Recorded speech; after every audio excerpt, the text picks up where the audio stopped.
The atmosphere in the press room at the Waldorf Astoria Hotel in New York City was electric. Journalists from across the nation had gathered, notepads ready and cameras rolling, waiting for Muhammad Ali to arrive. It was October 1974, just 3 weeks after Ali had shocked the world by defeating George Foreman in the historic Rumble in the Jungle in Zaire, reclaiming the heavyweight championship that had been stripped from him 7 years earlier for refusing military service. When Ali finally entered, the room erupted in a cacophony of flashing bulbs and shouted questions. He moved with the grace that had become his trademark, taking his seat at the center of the long table.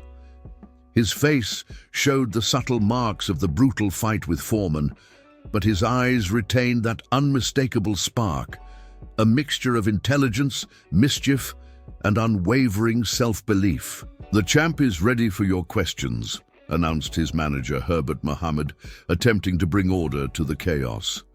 "If you'd like to know what it's like to hit a man so hard that he sees his ancestors, I'm the one to ask," Ali quipped, flashing his famous smile and instantly captivating the room. His humor was disarming, his confidence magnetic. Hands shot up across the room, but Ali, as always, controlled the flow. He pointed to a veteran reporter from the Chicago Tribune first, then a younger journalist from Sports Illustrated. The questions were predictable, about his strategy against Foreman, his plans for defending the title, the possibility of a rematch. If this story has already made you feel something, no matter how small, don't leave without giving back. Comment and tell me where you're watching this video from and subscribe to the channel.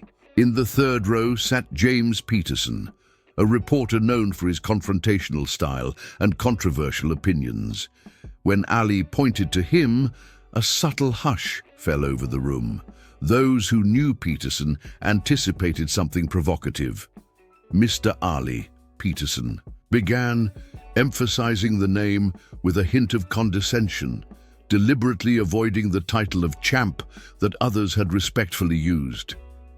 "Many Americans still haven't forgiven you for dodging the draft during Vietnam. Some call you a coward who hid behind religion to avoid serving your country. What do you say to people who believe you don't deserve to represent America as its heavyweight champion?" The room went silent. Several journalists shifted uncomfortably in their seats. Herbert Mohammed leaned forward as if to intervene, but Ali raised his hand slightly, stopping him.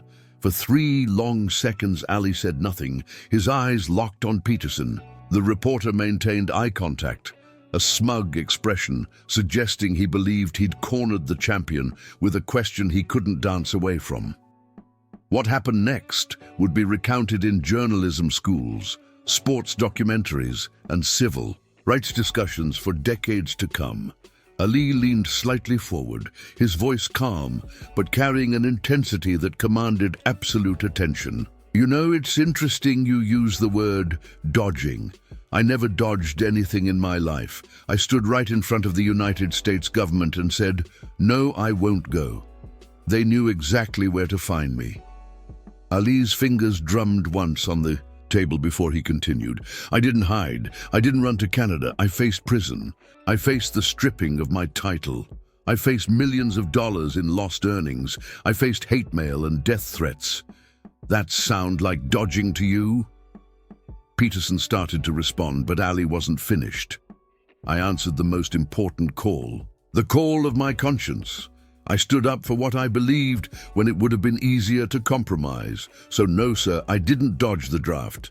I faced something much harder than war. I faced standing alone with my principles." The tension in the room was palpable. What had begun as a routine press conference was transforming into something else entirely, a moment of raw authenticity that transcended sport. Little did anyone know that this exchange would be just the beginning of an encounter that would reshape the public's perception of Ali and become a defining moment in sports journalism history. As Peterson opened his mouth to counter, Ali raised a single finger, the same finger that had helped him become the fastest heavyweight in history. The gesture, small but commanding, silenced the reporter instantly. "Let me ask you something," Ali continued, his voice gaining resonance, but maintaining that measured calm that was, in its way, more powerful than any shout could be. "Were you in Vietnam, Mr. Peterson?" The reporter's face flushed slightly. "No, but that's not the— I'm curious about your deferment," Ali interrupted, his intelligence on full display. He wasn't just a boxer. He was a man who paid attention, who remembered details about those who criticized him. Was it a college deferment, medical, or was it the family hardship deferment you received in '66? Peterson's eyes widened almost imperceptibly. He hadn't expected Ali to know this. Personal detail. The gold Rolex on Ali's wrist caught the light as he gestured, a gift from Don King after the Foreman fight worth thousands of dollars. "My personal situation was different," Peterson stammered. "Different how?" Ali pressed, leaning back in his custom-made Italian leather chair. "Different because you're white. Different because you're a journalist with a father who played golf with a draft board member." The atmosphere in the room shifted dramatically. Other reporters, many of whom had quietly resented Peterson's antagonistic approach for years, were now scribbling furiously, documenting not just Ali's words, but the rare spectacle of Peterson being on the receiving end of an interrogation. "I had legitimate reasons," Peterson managed, his voice losing its earlier confidence. "And you don't think my reasons were legitimate?" Ali asked, his voice carrying no anger, just a profound seriousness. "I didn't believe in the war. I didn't believe in killing people who never called me nigger, never lynched anybody who looked like me, never stopped me from eating anywhere, never set dogs on my people. As I said then, no Viet Cong ever called me nigger." Several journalists nodded in silent agreement. In the back of the room stood Howard Cosell, the legendary sportscaster who had remained one of Ali's few media allies during his exile from boxing. Cosell's face displayed a knowing smile beneath his famous hairpiece, which reportedly cost $10,000. "You talk about representing America," Ali continued, gesturing toward the window where Manhattan's skyline stretched beyond. "Which America? The America where a black man couldn't get a cup of coffee in certain diners. The America where my Olympic gold medal didn't let me eat in restaurants in my hometown of Louisville. Which America was I supposed to represent in that uniform?" Peterson was visibly uncomfortable now, his prepared narrative crumbling. From the side of the room, Angelo Dundee, Ali's longtime trainer, watched with pride. Around his wrist was a platinum bracelet given to him by Ali after their first championship victory, inscribed with, "To the man who believed when others doubted." Herbert Mohammed whispered something to one of the Rolls-Royce driving investors who had helped finance Ali's return to boxing. The investor, wearing a suit that cost more than most reporters in the room earned in a month, nodded with satisfaction. "At Ali's eloquent defense, I respect those who served," Ali said, his tone softening slightly. "Many had no choice. Many believed in what they were fighting for. I respect their sacrifice. But don't you ever question my courage or my patriotism. I love America enough to know it can be better, to demand that it live up to its promises." The room was completely still now. Even the photographers had stopped clicking their cameras, transfixed by the moment unfolding before them. Peterson, clearly sensing that he was losing control of the exchange, attempted to pivot.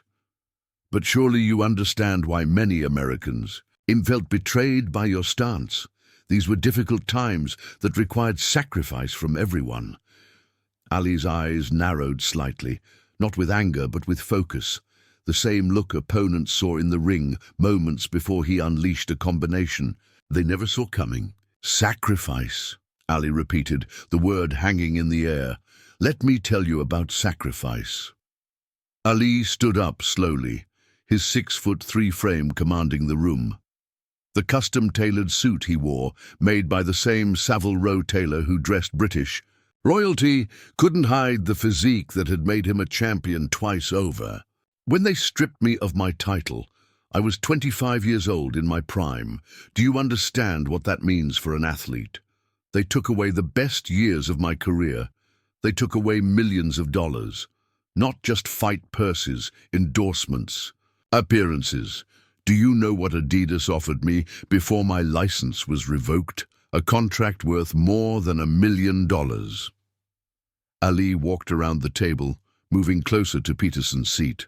Not in a threatening way, but with the deliberate movement of someone who wanted to eliminate the distance between himself and his audience. The diamond pinky ring on his hand, a gift from the Shah of Iran after an exhibition match, caught the light with each gesture. But I never complained about the money, Ali continued. What hurt most was being denied the right to practice my craft. Every day for 3.5 years, I trained, not knowing if I'd ever be allowed in the ring again. You ever wake up every morning to practice something you might never be allowed to do? He paused directly in front of Peterson now. The other reporters had shifted their chairs to maintain view of this unexpected movement.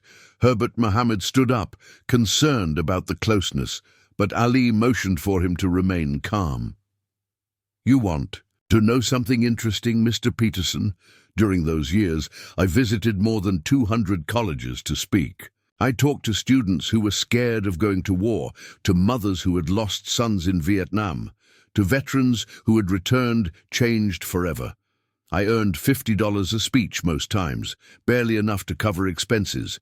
But I did it because I believed in standing for something greater than myself. Ali placed his hand on the back of an empty chair near Peterson. His voice lowered, but in the silent room, every word remained perfectly audible. Now, I could have taken the easy way out. The government offered me a deal. They said I could do exhibition bouts for the troops instead of combat duty. I wouldn't have had to fire a single shot, but that would have been a betrayal of everything. I believe it would have been using my black body to endorse a war against other people of color. I couldn't do it, not even to save my career. Peterson had no response. The narrative he had tried to construct of Ali as an unpatriotic draft dodger had been systematically dismantled, replaced with the reality of a man who had sacrificed everything for his principles. So don't you dare question my courage, Ali said, his voice rising slightly for the first time. I faced the United States government at the height of my career rather than compromise my beliefs.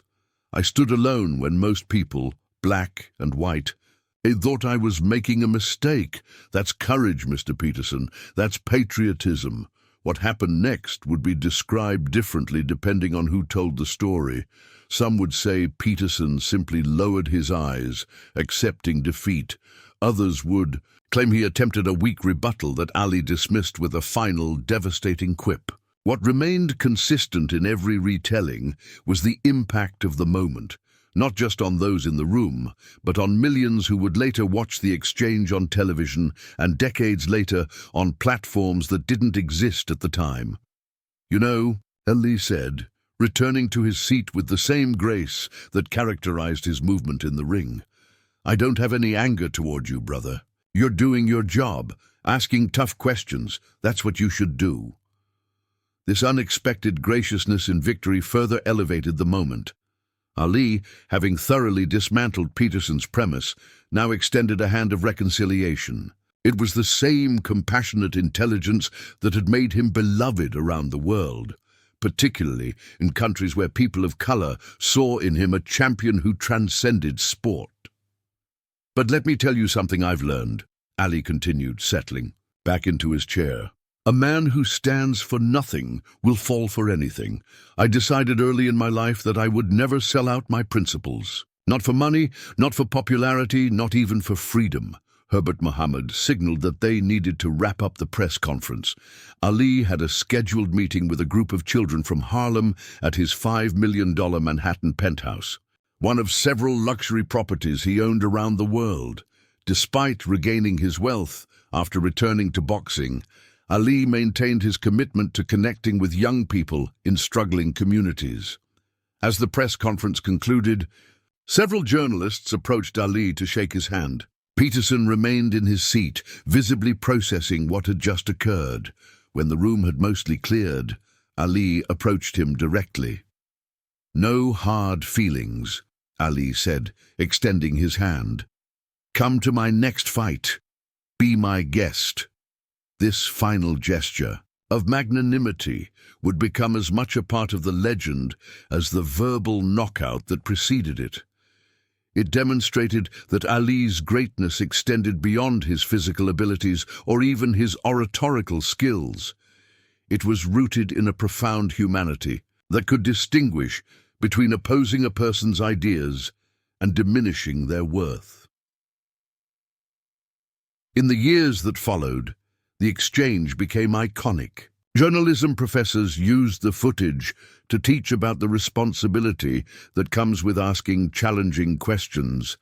Civil rights activists pointed to it as a master class in articulating resistance to systemic injustice.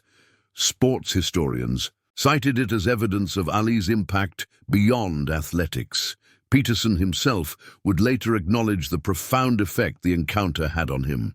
In a retrospective piece written 15 years later, he confessed that Ali's response had forced him to confront his own privilege and the unexamined assumptions that had informed his perspective on patriotism and sacrifice. The Muhammad Ali, who emerged from that press conference, was no longer just the Louisville Lip, the poetic pugilist who had captivated the world with his brash predictions and lightning-fast combinations. He was recognized as a man of profound moral courage and intellectual depth, someone who had sacrificed his championship, his income, and nearly his freedom for his convictions. As Angelo Dundee would later put it, "In the ring, Muhammad beat men with his fists. In that press room, he beat a system of thinking with his mind and his heart." Today, when journalists and historians discuss the most impactful moments of Ali's career outside the ring, this exchange invariably makes the list.